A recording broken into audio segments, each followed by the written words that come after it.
The government's proposed budget for next year is worth over 677 trillion Korean won, which is up some 3% from that of this year, amid fiscal belt tightening. Spending, however, will go up for social welfare, defense, and tackling the low birth rate.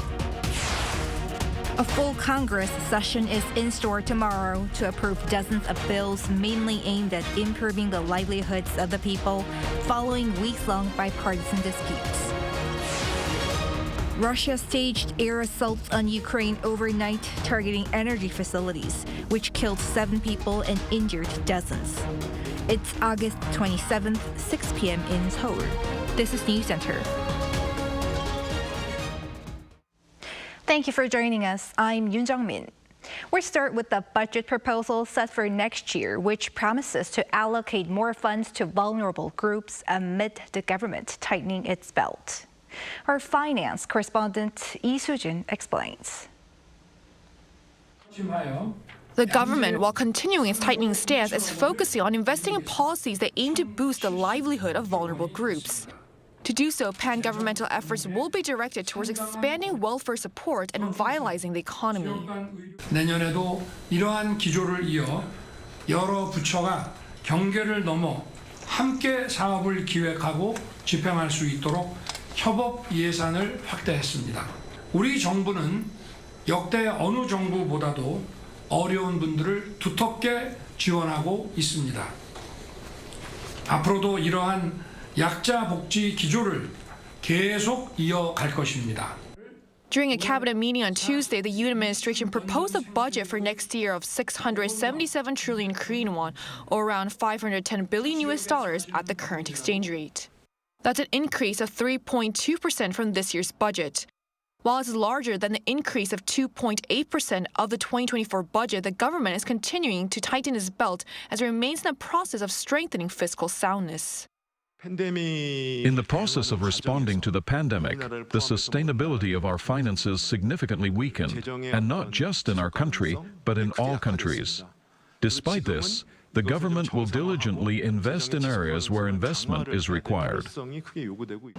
As part of efforts to expand welfare, the government will increase the maximum annual basic living allowance for low-income families to around $17,000 from the current $16,000. That's a rise of $1,059 compared to last year. To vitalize the economy, the government is providing financial support for small business owners that includes subsidies of a maximum $225 per year for delivery and shipping costs. The research and development budget will also be set at a record high of around $22 billion, with a focus on boosting investment in major industries such as semiconductors. And to address the country's low birth rate, the government will raise next year's budget for parental leave benefits by more than $1 billion compared to this year's. This will provide paid parental leave of up to around $1,800 per month for the first 3 months. With next year's budget, South Korea's so-called managed fiscal deficit, which excludes social security funds like the national pension, is expected to fall more than $10 billion compared to this year. The government plans to submit the bill to the National Assembly in early September to be finalized by December. Lee Soo-jin, Arirang News. In the meantime, the country's budget for the defense sector is set to surpass 60 trillion won for the first time. This comes amid growing threats from North Korea. Our defense correspondent Choi Min-jung reports. South Korea's defense budget for next year will likely be around 61.6 trillion won, equal to $46.3 billion. This is a 3.6% increase from this year. If the Defense Ministry's proposal is passed by the National Assembly next week, defense spending will exceed 60 trillion won for the very first time. In 2025, the ministry plans to spend $13.5 billion to boost defense capabilities, including weapons acquisitions. This is up by 2.4% on year. It will also spend $32.7 billion on operating costs for military forces, up 4.2% compared to this year. Funds are set aside to strengthen response capabilities against evolving North Korean threats. The ministry plans to spend $4.6 billion to bolster the three-axis deterrent system. This includes $2.5 billion on kill chain preemptive strike platform assets, $1.2 billion for Korea air and missile defense projects, and $500 million for Korea massive punishment and retaliation projects. The proposal also includes over $6 billion to continue developing South Korea's KF-21 fighter jet, set to be completed in 2026. Monthly wages for enlisted troops will also increase next year. The rate of increase in the defense sector overall exceeds the proposed total government spending for 2 years in a row, stressing the importance of the defense sector given the grave security situation at home and abroad. Meanwhile, the Unification Ministry saw an overall decrease in budget of 3.7% for next year. Despite the decline, however, South Korea will seek to increase settlement funding for North Korean defectors in 2025. The funding to support North Korean defectors' early settlement is set to increase by 50% to over $11,000. Choi Min-jung, Arirang News. President Yoon has called for South Korea's leadership in strengthening the global response to cyber attacks and cybercrime. This came as the South Korean leader attended the International Symposium on Cybercrime Response on Tuesday, organized by the National Police Agency. In his congratulatory remarks, Yoon said the rapid advancement of new technologies, including artificial intelligence, complicates the challenge of combating cybercrime and pointed out that hacking groups funded by governments not only threaten individuals and firms but national security. In response to growing cybersecurity threats, Yoon expressed Seoul's commitment to becoming a leading player in digital solidarity, stressing that effective responses to crimes occurring in the digital space require collective efforts from the global community. The National Assembly is holding a plenary session tomorrow where it has agreed to pass a set of so-called livelihood bills following weeks-long bipartisan disputes. Lawmakers are also working on contending ones such as the Nursing Act. Our National Assembly correspondent Lee Si-hoo has this report.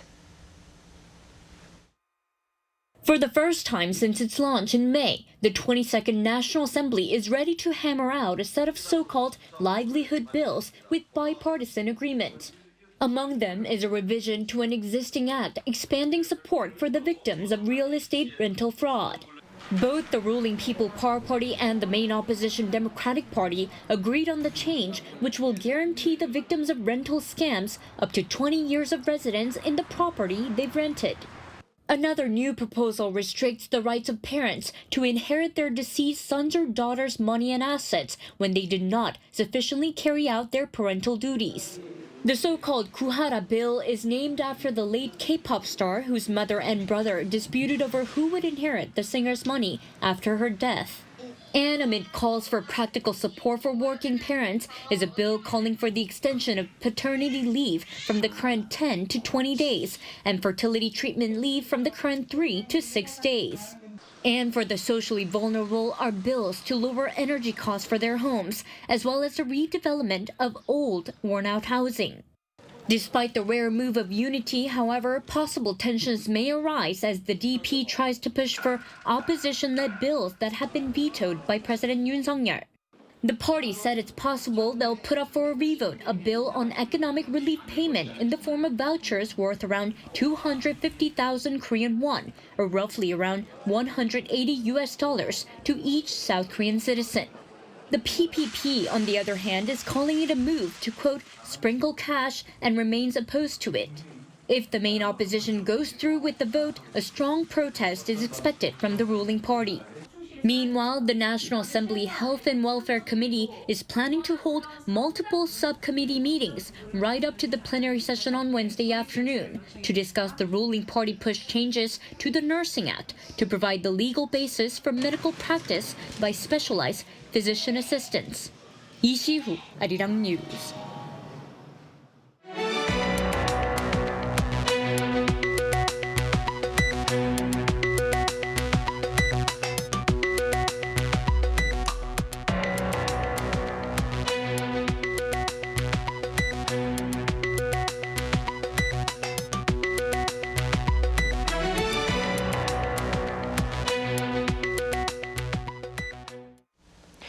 Wall Street closed trade on Monday mixed, with the Dow Jones soaring to a new high and the Nasdaq losing much ground. Lee Seung-jae has the numbers. After falling more than 1,000 points in a single day on August 5th, the Dow Jones Industrial Average recovered to reach a fresh record high at the end of Monday's trading session. The Dow Jones rose 65.44 points, or 0.16% from the previous trading session, to close at a new record high of 41,240.52. The index recorded its previous high back on July 17th. The positive momentum on Wall Street comes on the back of expectations of a rate cut by the U.S. Federal Reserve next month, with some economists even predicting a 50 basis point cut. However, the tech-heavy Nasdaq fell nearly 1% on Monday due to profit-taking in semiconductor stocks. The index fell more than 150 points on the day, with Nvidia falling 2.25%. With the AI giant's Q2 earnings being announced next week, investors are selling to profit from gains, following a rebound of nearly 30% from its recent low on August 5th. Meanwhile, global oil prices soared on Monday amid geopolitical risks in the Middle East, including the recent clash between Israel and the Lebanese militant group Hezbollah.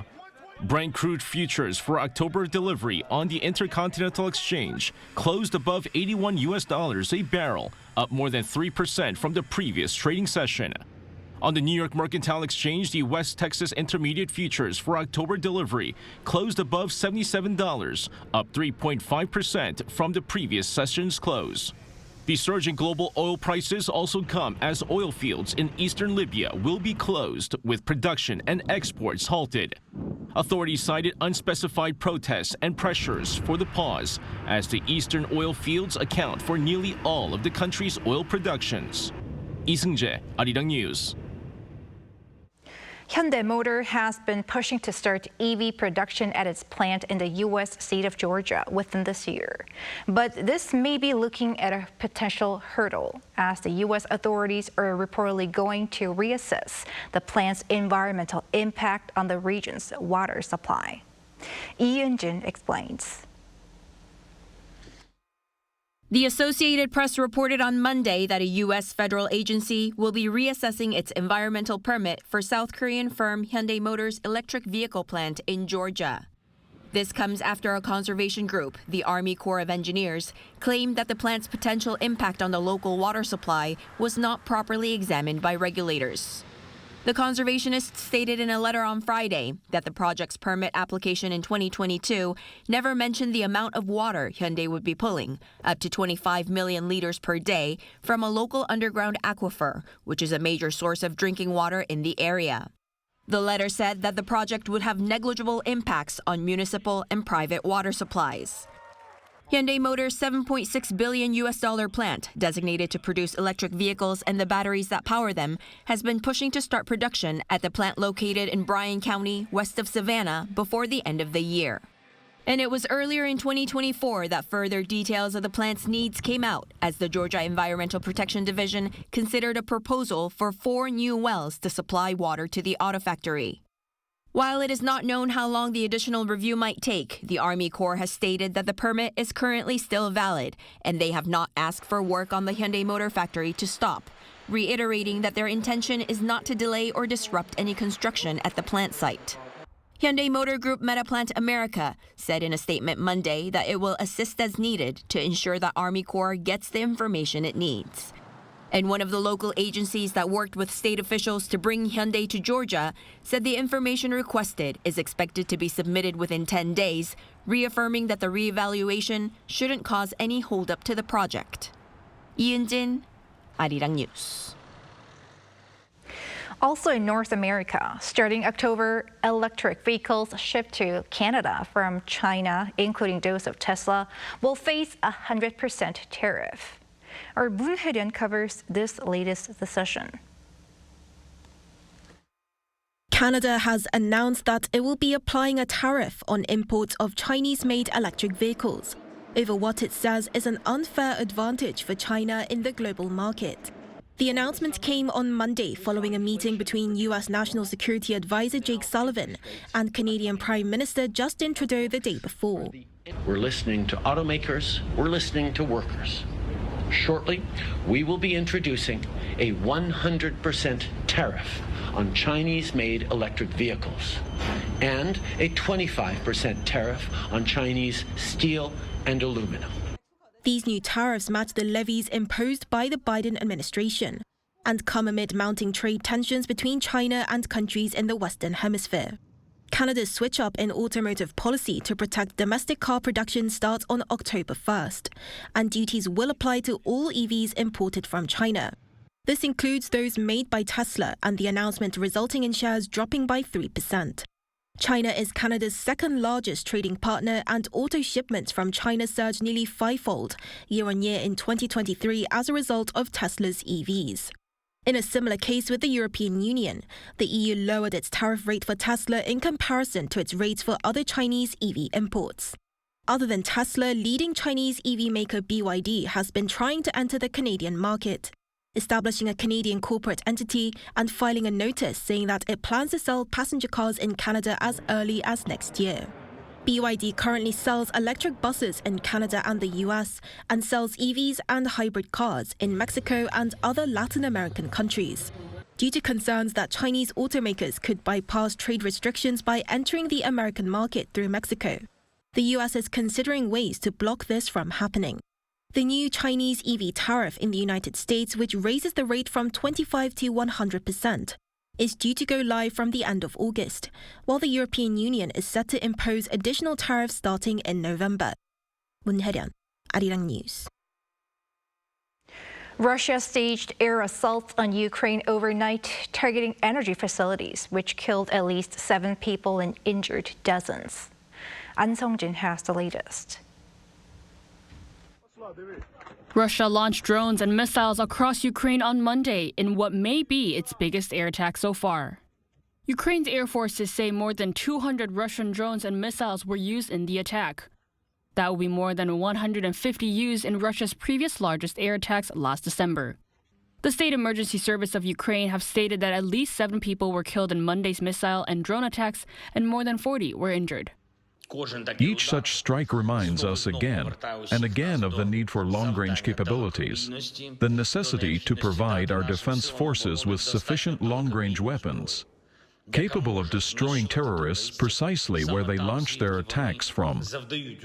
Ukrainian Prime Minister Denis Shmyhal stated that Russia targeted around 15 energy facilities overnight, leading to an emergency blackout. The mayor of Kyiv said all electricity and water supplies were cut off due to these power outages. Air raid alerts were issued across the country. I would like to see a response to Moscow so that they will feel what we feel. I want to provide us more and allow us to use long-range missiles inside Russia so that they will feel the horror we feel. Russian authorities stated that they targeted Ukrainian gas and power supplies, arguing that this infrastructure is used to support Ukrainian missile and drone production. The Ukraine Air Force claimed that it shot down 102 of the 127 missiles and 99 out of the 109 drones. Ukraine has further asked for help from the West. This is the optimal counterterrorism tactic that every one of our partners, from whom we expect decisions and long-range capabilities, would have the right to employ and would certainly use for their own defense. Meanwhile, the International Atomic Energy Agency is set to visit the Kursk region of Russia on Tuesday local time to conduct an on-site inspection, as Russia has claimed that Ukraine attacked the Kursk nuclear power plant with drones, which Ukraine has denied. An Song-jin, Arirang News. Some signs of activity have been detected at North Korea's Yongbyon nuclear complex. That's according to an IAEA report where its head Rafael Grossi stated that a discharge of water was spotted coming from the light water reactor's cooling system from mid-October last year to mid-March of this year. He also noted that the reactor appears to have been operated intermittently since April, adding that the discharge of warm water indicates test runs. The reactor has long been suspected as a means for North Korea to increase its production of nuclear material used to make warheads. The Ministry of Unification is verifying a civic group's claim that more than a dozen North Korean defectors have been arrested and detained in China. American media outlet Radio Free Asia reported last week that 15 defectors who were trying to come to South Korea were arrested by Chinese police in Kunming, Winnan province in China, who sent them for detention in Jilin province. The media quoted the head of the South Korean-based civic group, Korea Unification Solidarity, while reiterating that the South Korean government believes no North Korean defectors currently overseas should be forcibly repatriated against their will. A ministry official said it was contacting the group to confirm the report.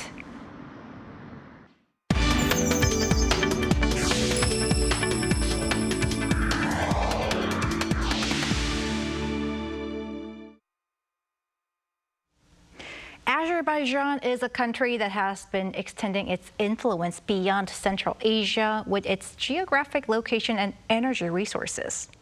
Our foreign affairs correspondent Bae Yoon-ji spoke with the Azerbaijan president's representative for special assignments on potential opportunities for cooperation with South Korea. Azerbaijan, which has had diplomatic relations with South Korea for over 30 years, plays a crucial role in connecting Asia and Europe. This is because the so-called Middle Corridor, a trade route that cuts through Central Asia, passes through Azerbaijan. This path has been gaining more importance after the northern route, one of the most popular global shipping routes that passes through Russia, has become increasingly unreliable. The Azerbaijan president's representative for special assignments, who visited South Korea as part of efforts to explore new opportunities in bilateral cooperation, suggests that Korean transport operators and logistics companies use these trade benefits, and has hopes of expanding the economic cooperation to produce green energy. I think that we can diversify the portfolio of our energy cooperation by adding their renewables, because Azerbaijan has an enormous potential in renewable sources of energy like wind and solar and hydropower. At the same time, he also urged South Korea to support Azerbaijan's peace process, as the country has long been in conflict with Armenia over an area that is internationally recognized as part of Azerbaijan, but has been controlled by ethnic Armenians for decades.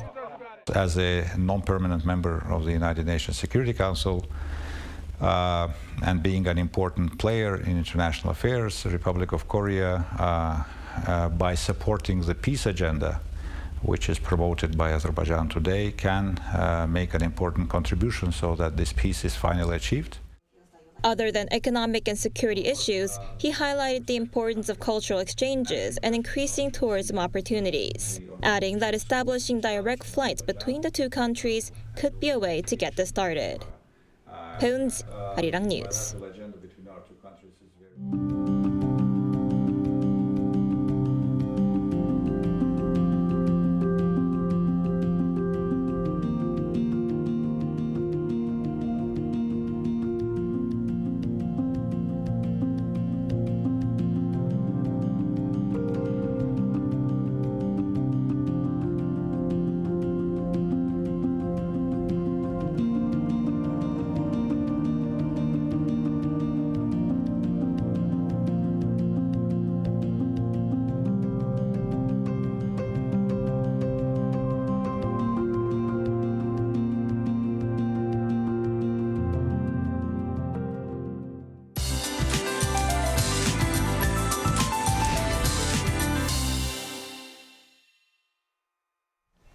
The severe heat has been dampened, but the hot weather continued today.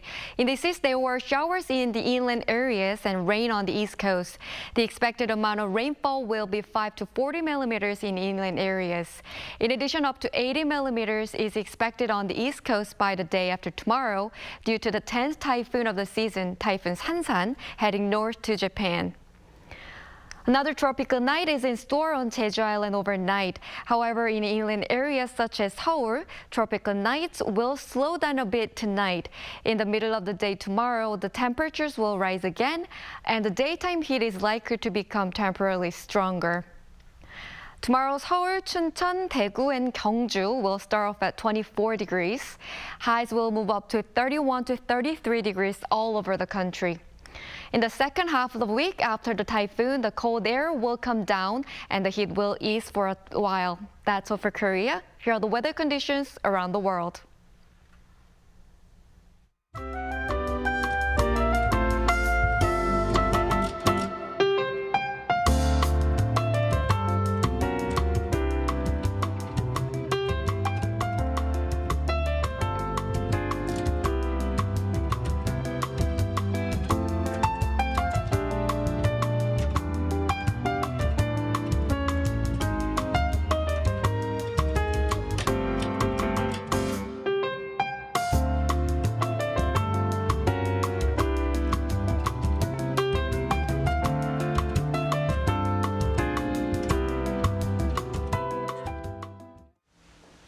That is Newscenter for tonight. Thank you for watching. A panel session coming up.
Good evening and thank you for joining us. I'm Hyundai in Seoul.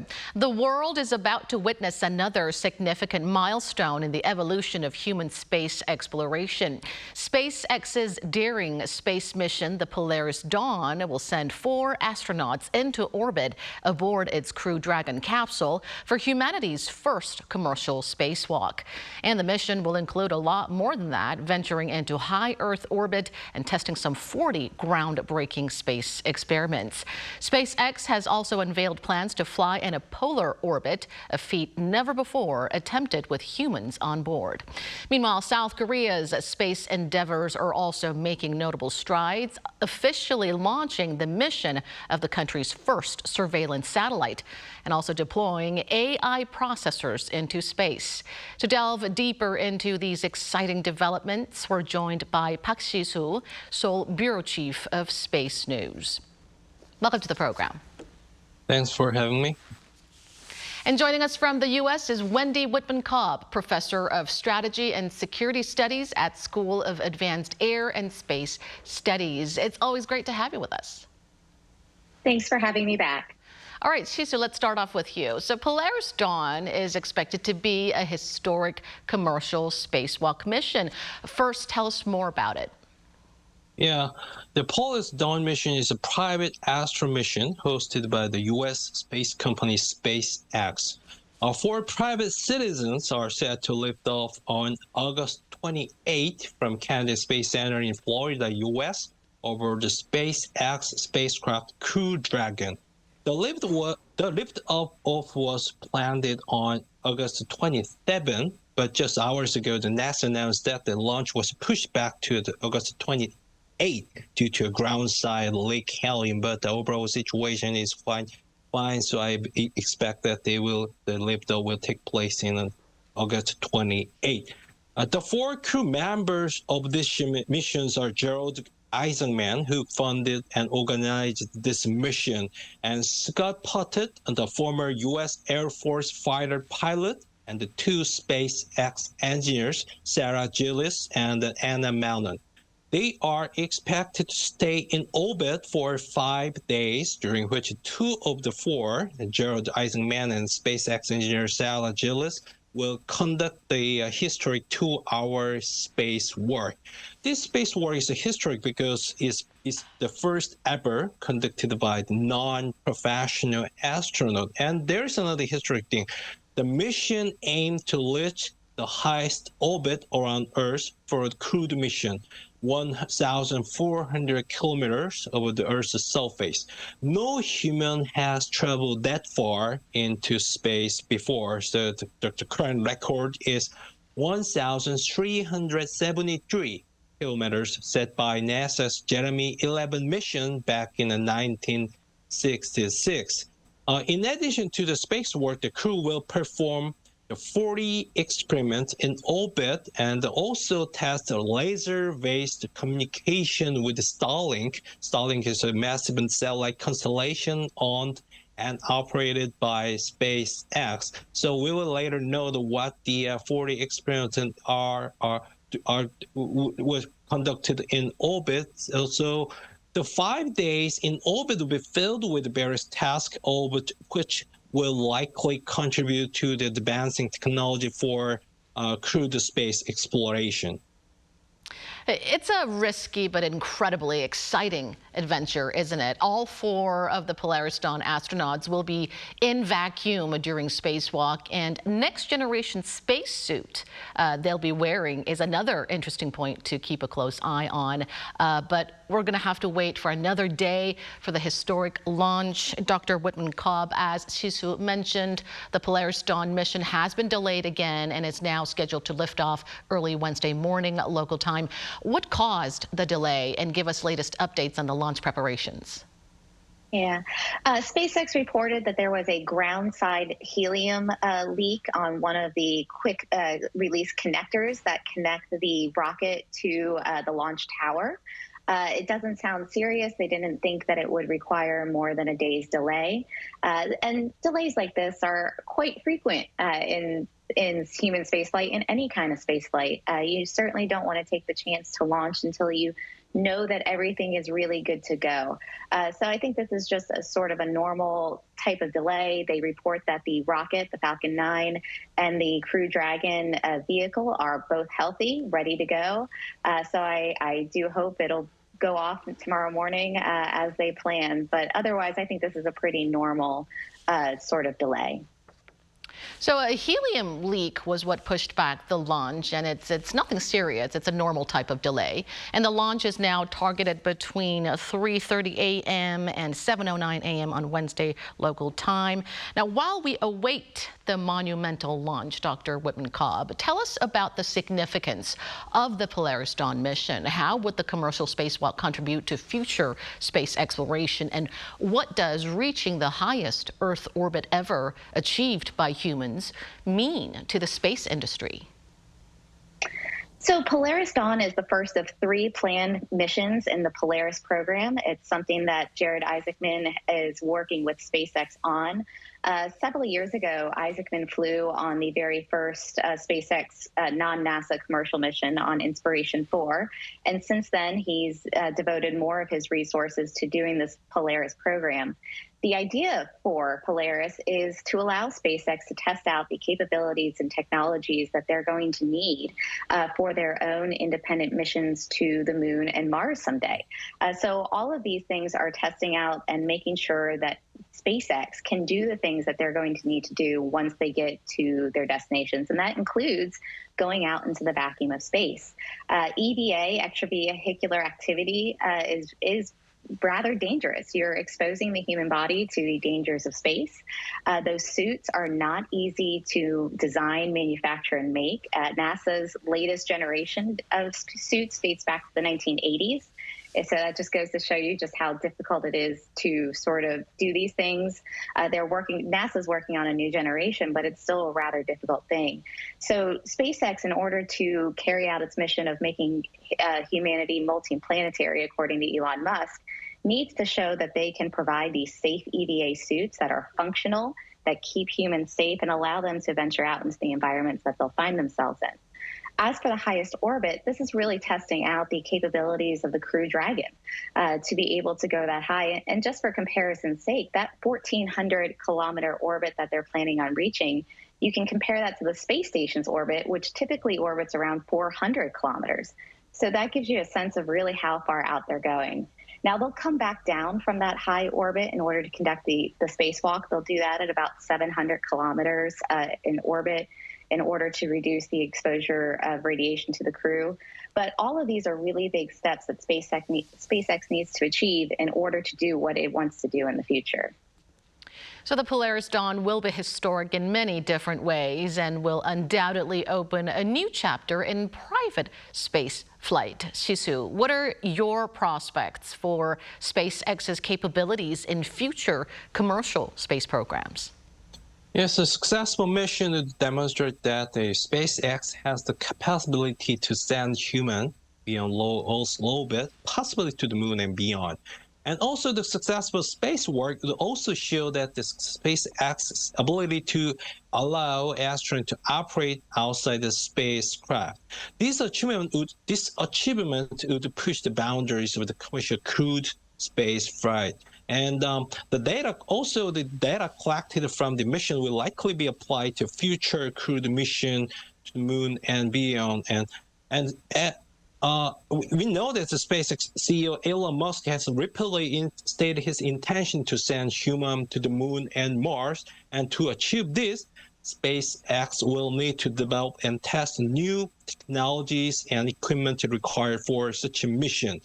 The company will need to design and test a new spacesuit and conduct longer missions that simulate the time needed to travel to destination like the moon and Mars, and also demonstrate the ability to communication with Earth over this distance. So considering all of this, the Polaris Dawn mission is the very first step toward this ambitious goal. So actually, it's too early to predict how far SpaceX will go, but given the technological progress the company has already made, I think the reaching the moon and Mars with the more advanced technology and more advanced spacesuit and more risky or adventurous or challenging task is no longer just a pipe dream. I think is coming to a reality. And so let's see how things unfold. No longer a pipe dream, it's coming to reality. And meanwhile, Dr. Wittenkob, what should have been a week-long test flight for 2 NASA astronauts has now been extended to over 8 months. NASA says it's too risky to bring them back to Earth in Boeing's troubled new capsule, and they'll have to wait until next year for a ride home with SpaceX. What's wrong with the Boeing capsule, and why do they have to wait for so long for their next ride home? Yeah, this has been a really fascinating story this summer. The Starliner was launched on its very first crewed test flight being the key word here, in June. And once it was docked to the space station, and even in the process of getting there, engineers discovered an issue with some of its thrusters, which are necessary for precise maneuvering of the capsule.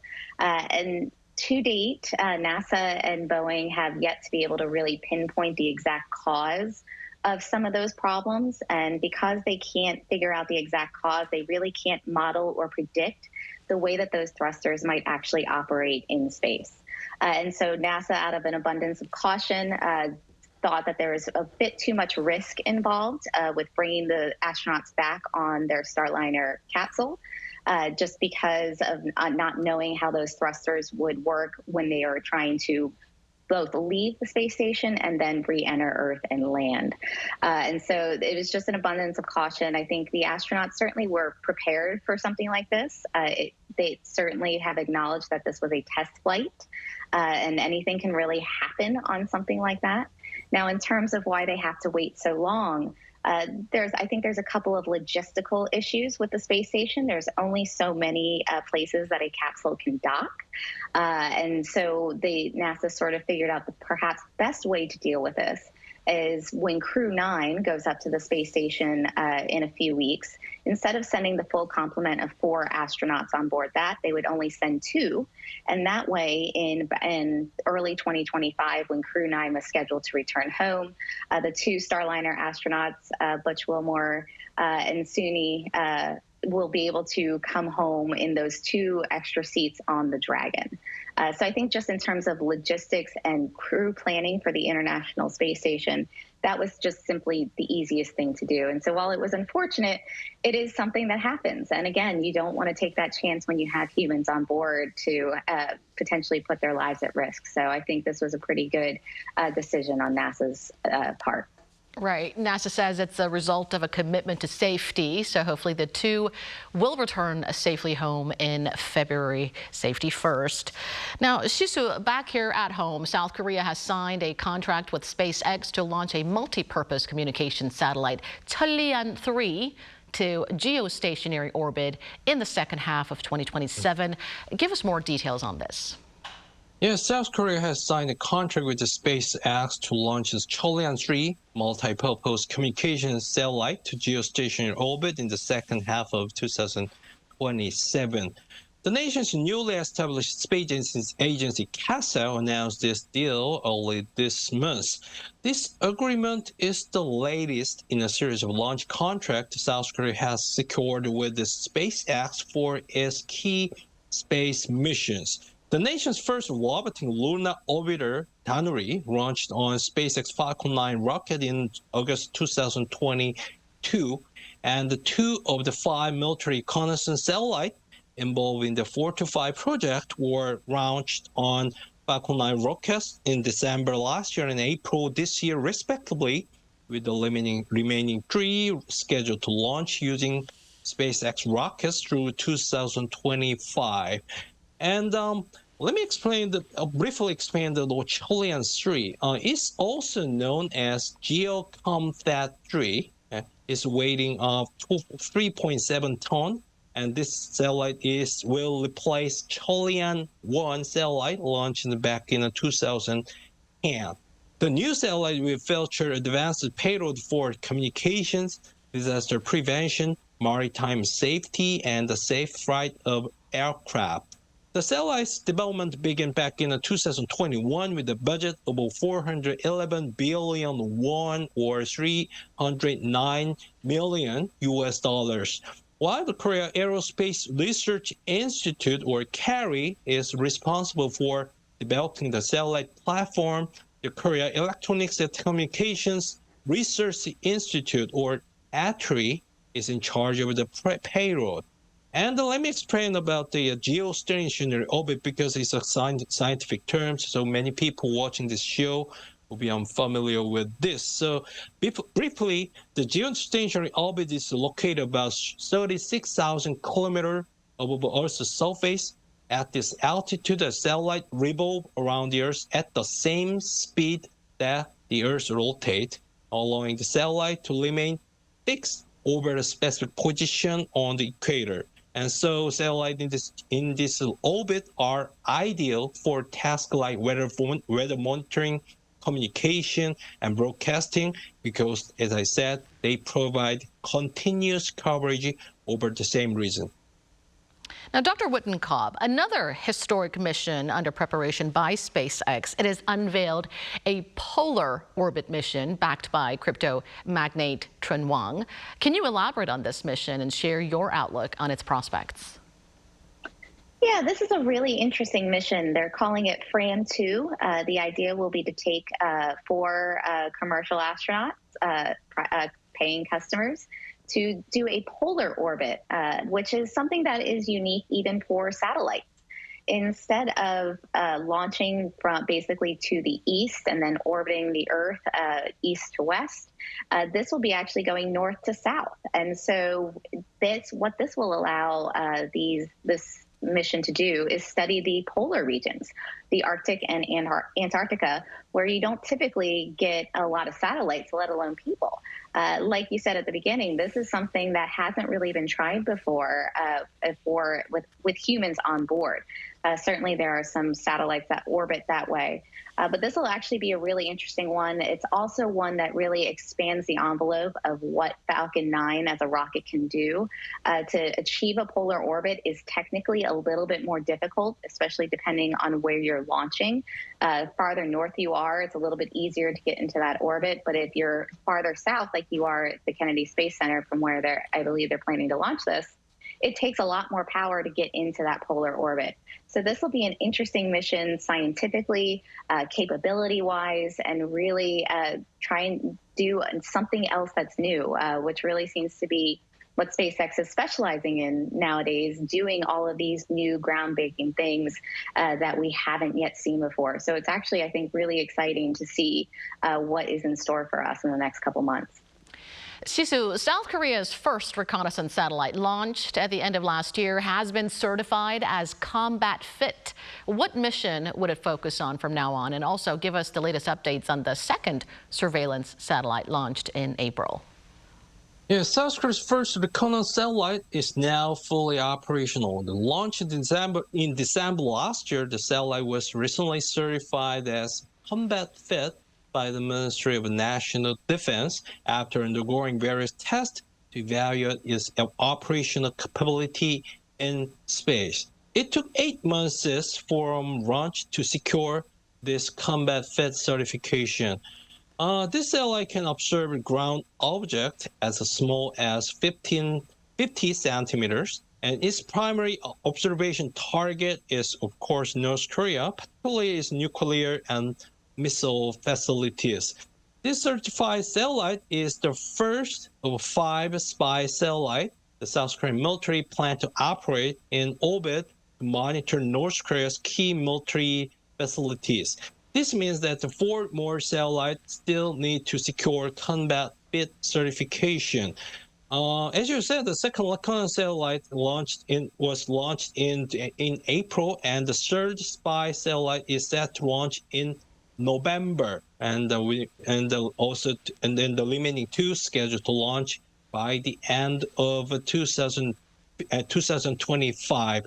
So considering that the first satellite took 8 months to secure this certification, the 5th satellite is expected to achieve this by the second half of 2026.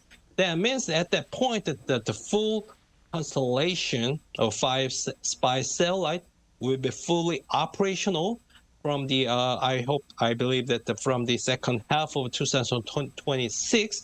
and then it will enable Korean military to take a closer look at what's going on in North Korea, particularly the key nuclear missile and nuclear facilities. And staying with you, Shisu, Korea's satellite startup Telepix has announced that it sent its high-performance artificial intelligence processor for satellites into space. Give us more details about this and also your thoughts on the role of artificial intelligence in space. Yeah, South Korea's space startup Telepix has launched an onboard artificial intelligence processor for satellites into space. This processor, named Tetraplex, was recently placed into orbit aboard a SpaceX Falcon 9 rocket. Developed in collaboration with U.S. chipmaker NVIDIA, Tetraplex enable efficient and real-time data analysis directly within the satellite. This is making a major breakthrough in data processing. While in orbit, Tetraplex will demonstrate this capability in real time as well as test satellite imagery pre-processing algorithm and its stability in radiation-rich space environment. Artificial intelligence and artificial intelligence-powered chips are becoming increasingly important in space mission because these missions are taking longer and reaching farther than ever before. And additionally, the data collected and processed in orbit is becoming larger and more complex. Traditionally, satellites transmit data to Earth for processing or analysis. However, as mission venture farther into space and the volume of collected data increase, it's becoming more difficult to process and analyze data in real time. So that's why the demand for space-grade artificial intelligence and advanced semiconductors are increasing globally, and Telepix, South Korean space startup, has jumped into this game to take a slice of this market. Such an eventful month for the global private space industry, marked by groundbreaking attempts and achievements. We'll certainly follow these developments with great excitement. Thank you, Shisu, for sharing your insights. We appreciate it. Thank you for having me. And thank you, Dr. Whitman-Cobb, as always, for sharing your expertise. Thank you. And that brings us to the end of the show. Thank you for watching, and be sure to tune in same time tomorrow to join our conversation. Goodbye for now.